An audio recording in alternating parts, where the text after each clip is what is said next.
Welcome student to digital lecture of Subhash English School, class second, विषय हिंदी व्याकरण। हिंदी व्याकरण में आज हम पढ़ेंगे विराम चिन्ह। इसे इंग्लिश में पंक्चुएशन कहा जाता है। विराम चिन्ह कब लगाया जाता है और इसका कैसे प्रयोग होता है, हम यह वाक्य में देखेंगे। तो हम सबसे पहले इसके बारे में पढ़ेंगे। विराम का शाब्दिक अर्थ है रुकना। विराम का मतलब क्या होता है? रुकना।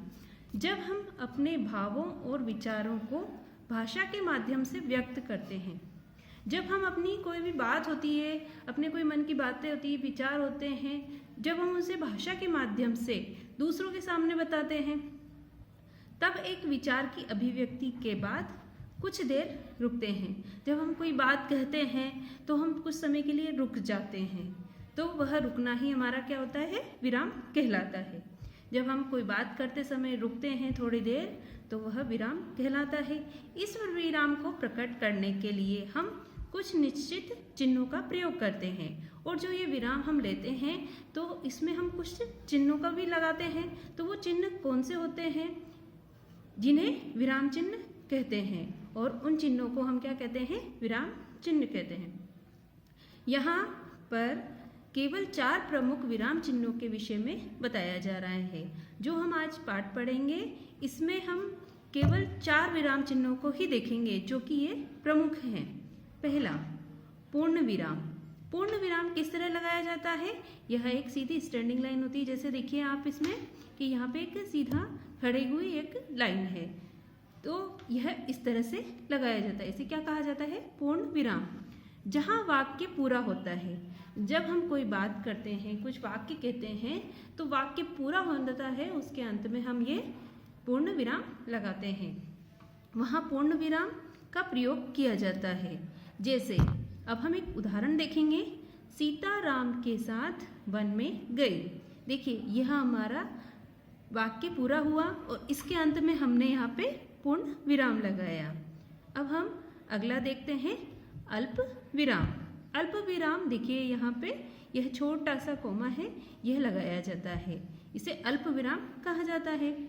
पढ़ते अथवा बोलते समय जब हम थोड़ा रुकते हैं, जब हम पढ़ते हैं या बोलते हैं, जब हम हमारे विचार व्यक्त करते हैं भाषा को बोलते समय, तो हम थोड़ा सा रुकते हैं, बहुत थोड़ा सा रुकते हैं, तब अल्प विराम चिन्ह का प्रयोग किया जाता है।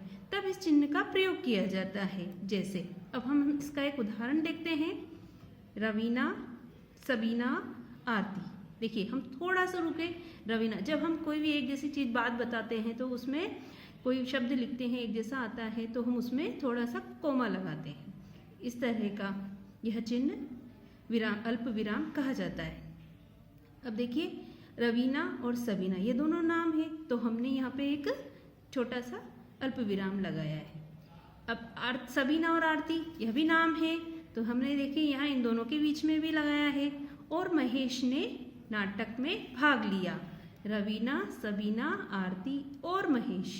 अब यहाँ पे देखिए आरती और महेश भी नाम है, लेकिन इनके बीच में क्या लग गया है? और, इसलिए हमने यहाँ पे अल्प विराम नहीं लगाया है। ने नाटक में भाग लिया।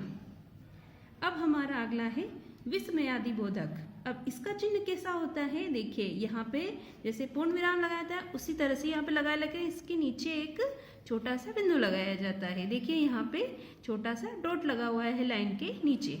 इसे कहा जाता है विस्मयादि बोधक चिन्ह। विस्मय, घृणा, हर्ष, शोक आदि मन के भावों को व्यक्त करने वाले शब्द वाक्यांश अथवा वाक्य के अंत में विस्मयादि बोधक का प्रयोग किया जाता है। इस चिन्ह का प्रयोग किया जाता है। कब किया जाता है? जब कोई हमारा विस्मय हो। घृणा, हम कोई घृणा करते हैं। हर्ष, हमें कोई खुशी होती है। शोक, कोई दुख होता है।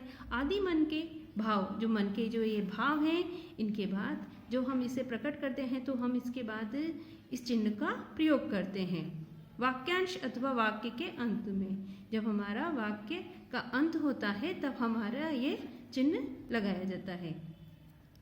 जैसे आहा। देखिए यहाँ पे हमने यह बोला आहा, तो हमने एक भाव प्रकट किया।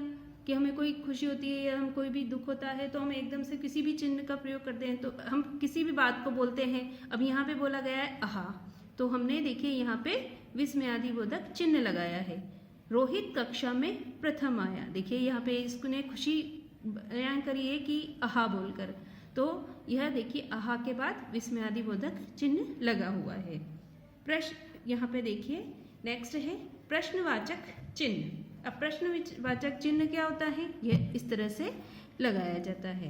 प्रश्नवाचक वाक्यों के पूर्ण होने पर प्रश्नवाचक चिन्ह, इस तरह का चिन्ह होता है, यह प्रश्नवाचक चिन्ह कहा जाता है, का प्रयोग किया जाता है। जैसे अब इसका एक उदाहरण देखेंगे, कल आप कार्यालय में क्यों नहीं आए। देखिए अब यहाँ पे जैसे हमको कोई प्रश्न पूछते हैं, जैसे क्यों, क्या, कैसे, तो इसके अंत में क्या करते हैं, हम प्रश्नवाचक चिन्ह लगाते हैं, जो कि इस तरह से होता है। जब हम कोई भी वाक्य बोलते हैं, जब कोई प्रश्न करते हैं वाक्य में, तो प्रश्नवाचक चिन्हों का प्रयोग होता है। अब हम इसके अभ्यास प्रश्न देखेंगे। अब हम अभ्यास प्रश्न करेंगे। विराम चिन्ह, इसे आप अपनी नोटबुक में नोट कीजिए और लर्न भी कीजिए। प्रश्न नंबर 1, विराम चिन्ह की परिभाषा लिखिए। विराम चिन्ह की परिभाषा लिखना है। उत्तर, भाषा का प्रयोग करते समय एक विचार की अभिव्यक्ति के बाद कुछ देर का रुकना विराम कहलाता है, और इस विराम को प्रकट करने के लिए हम कुछ चिन्हों का प्रयोग करते हैं, उसे विराम चिन्ह कहते हैं। प्रश्न नंबर 2, 4 प्रमुख विराम चिन्ह कौन कौन से हैं, लिखिए। 4 प्रमुख विराम चिन्ह जो हमने पढ़े हैं उन्हें यहाँ पे लिखना है। उत्तर है 4 प्रमुख विराम चिन्ह। पहला, पूर्ण विराम, जो कि इस तरह से लगाया जाता है। दूसरा, अल्प विराम, जो कि कोमा है, देखिए यहाँ पे इस तरह से। तीसरा, विस्मयादिबोधक चिन्ह, यह एक लाइन है, इसके नीचे एक छोटा सा बिंदु लगाया जाता है। प्रश्नवाचक चिन्ह इस तरह से घुमावदार होता है और एक इसके नीचे डॉट लगाया जाता है, यह प्रश्नवाचक चिन्ह है। यह हमारे 4 प्रमुख विराम चिन्ह हैं। तो प्रश्न नंबर 3, पूर्ण विराम, इस तरह से जो लगाया जाता है, का प्रयोग कब किया जाता है। पूर्ण विराम का प्रयोग कब किया जाता है। उत्तर है, जहाँ वाक्य पूरा होता है वहाँ पूर्ण विराम का प्रयोग होता है। जब हम कोई वाक्य कहते हैं वह पूरा हो जाता है तो उसके बाद पूर्ण विराम लगाया जाता है। उदाहरण, आरती और महेश ने नाटक में भाग लिया। आरती और महेश ने नाटक में भाग लिया, यह हमारा एक वाक्य पूरा हुआ, तो इसके बाद हमने पूर्ण विराम लगाया। प्रश्न नंबर 4, प्रश्नवाचक चिन्ह का प्रयोग कब किया जाता है। प्रश्नवाचक चिन्ह का प्रयोग कब किया जाता है। उत्तर, प्रश्नवाचक वाक्यों के पूर्ण होने पर प्रश्नवाचक चिन्ह का प्रयोग किया जाता है। जब हम प्रश्न पूछते हैं तो उसके बाद में यह चिन्ह लगाया जाता है।